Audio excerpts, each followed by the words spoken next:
নমস্কার, হবি অব সুলেখা ব্লগে প্রত্যেককে স্বাগত। দেখো, গাছের ফুল দিয়ে ঠাকুরের স্থান সাজানো হয়েছে। ঠাকুরটা পুজো দিয়েছে আমার ছেলে। ও প্রত্যেক দিন নিজের শরীরচর্চা করে স্নান করে পুজোটা দেয়, ভীষণই ভালো লাগে। আর এই দেখো, বাগান চলে এসেছি। বাগানটা পরিষ্কার করা হয়েছে। চারিদিকে প্রচুর প্রচুর ফুল। মাঝখানে দেখতে পাচ্ছ, এটা আমার বাদাম গাছ।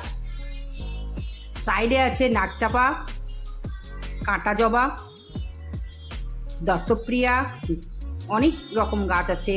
বেগুন গাছ, লঙ্কা গাছ, বিভিন্ন টাইপের ফল গাছ। খুব সুন্দর। গাছ থেকে ঢ্যাঁড়স তুলে নিয়ে আসলাম এবং ঢ্যাঁড়স আর বরবটি ছাঁকা তেলে নুন হলুদ মিষ্টি দিয়ে ভেজে ফেললাম।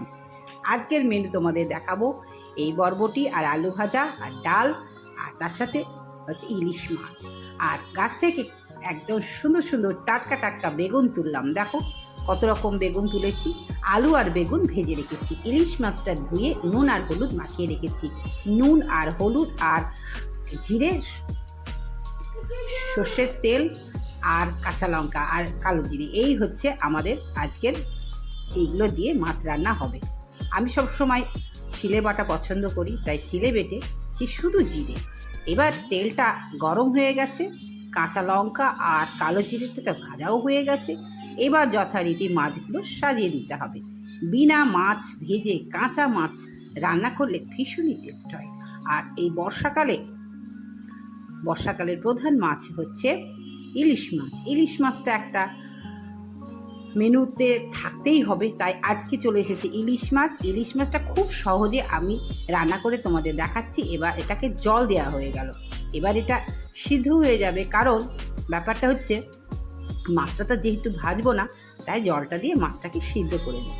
সিদ্ধ হয়ে গেলে এদিকে যে আলু আর বেগুন ভাজা আছে সেইটা দিয়ে আর একটা কিছু একটা প্রসেস করতে হবে। কী করব না, তেল দিয়ে দিলাম, এর মধ্যে কাঁচা জিরে বাটা আর কাঁচা লঙ্কা বাটা, আর তার সঙ্গে একটু হলুদ, আর কিচ্ছু না। একদম সাধারণভাবে এই ঝোলটা করলে রুগীরাও খেতে পারবে। একদম রুগীর পথ্য বলো। আর সর্ষে বাটা করলে অনেকের তো পেটে যন্ত্রণা করে, তাই সর্ষে বাটা আমি একটু অ্যাভয়েড করি। এই দেওয়া হয়ে গেল। এবার এটাকে ভালো করে ভেজে নিতে হবে। ভেজে নিয়ে তারপরে কি করছি, সাথে থাকো, দেখতে পাবে। দেখো কি করছি, এটাকে ভাজতেই আছি আর এটা অটোমেটিক সিদ্ধ হচ্ছে। সিদ্ধটা হয়ে গেলে তারপরে আমি কি করব, তোমরা সাথে থাকো। এবার এই গাছের লম্বা লম্বা বেগুন কচি কচি আর আলু ছাঁকা তেলে ভেজে রেখে দিয়েছিলাম, এটার সঙ্গে মিশিয়ে দিলাম। দেওয়ার পর একটু সামান্য জল দিতে হবে, দিয়ে এটাকে নাড়াচাড়া করে ভালো করে সুন্দর করে কষিয়ে নিতে হবে আস্তে আস্তে, যাতে বেগুনগুলো না ভেজে যায়।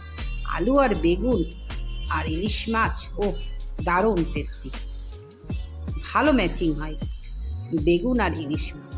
একদম সাদা জিরে দিয়ে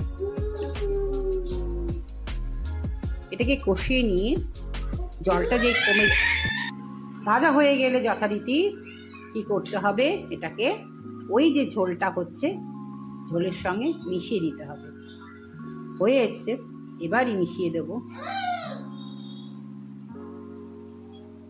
একটু কমে গেছে ঝোলটা, কষা হয়ে গেল। এবার আমি ওর সঙ্গে মিশিয়ে দিলাম। দেখো খুব সাধারণভাবে, না মাছ ভাঙলো, না আলু ভাঙলো, না বেগুন ভাঙলো, একদম সব গোটা গোটাভাবে হয়ে গেল। এটাকে এবার ভালো করে ফোটা দিতে হবে। ফোটাতে দেওয়ার জন্য, সিদ্ধ করার দরকার, তার জন্য এটাকে ভালো করে একটা ঢাকনা দিয়ে ঢেকে দিতে হবে। তারপরে সামান্য পরিমাণ যতটা দরকার নুন দিয়ে দিতে হবে। কাঁচা লঙ্কা তো আগেই দিয়ে দিয়েছি। ভালো করে ফুটিয়ে নিতে হবে।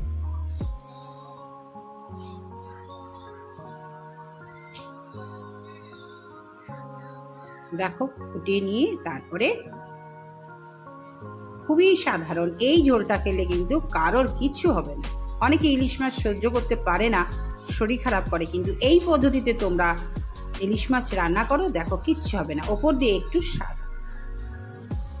সরিষার তেল দিয়ে দেবে। নামানোর আগে অবশ্যই দিতে হবে, তাহলে একটা আলাদা টেস্ট আসবে। হয়ে গেল আজকের রান্না। কেমন হলো অবশ্যই জানাবে।